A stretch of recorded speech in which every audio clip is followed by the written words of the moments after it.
Hey, it's Mark Lanier with your video thought for the day. I'm back in the fruit orchard looking at the different kinds of fruit that we've got out here.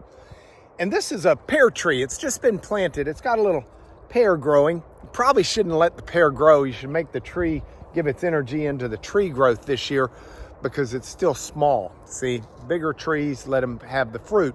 But this is growing fruit at a different rate than, say, this tree over here.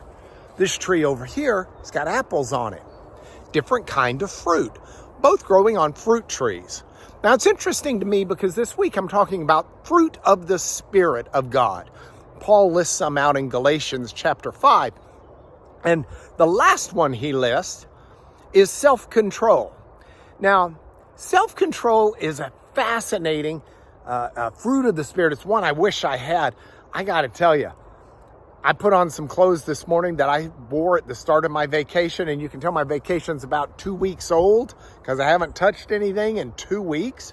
But these pants don't fit the way they did when I started my vacation. It seems I've lost a little self-control and added a little weight. So maybe I'm overly sensitive.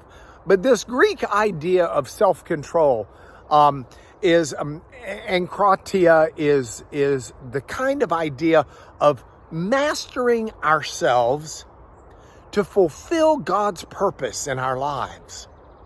If you think about self-control that way, don't think about it as depriving ourselves or restricting ourselves. Think of it as strengthening ourselves.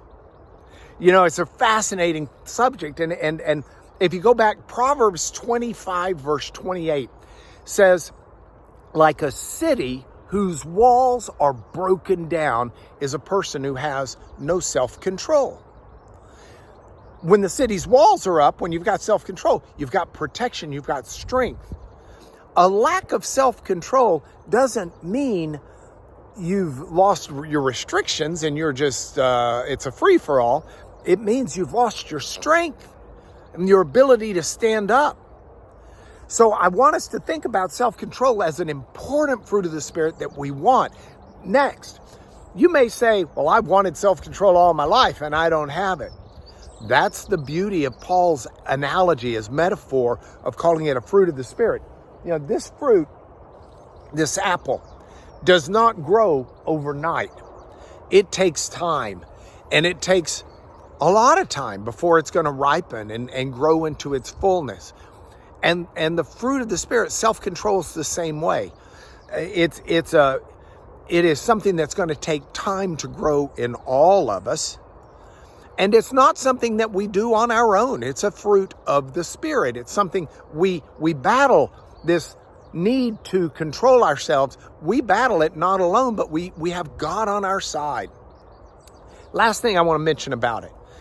It impacts every area of our life. In 1 Corinthians chapter 9, Paul compares self-control to training as an athlete. And of course, if you get in good shape, it affects all aspects of your life. So I want to grow in self-control. I want to master myself to better fulfill God's purposes in my life. I'm going to do that with the help of God. How do we do it? Well, let me make a suggestion. Choose an area in your life where you could use more self-control. And then pray for God's help. God, help me have self-control in this area today. And then be patient, but be persistent.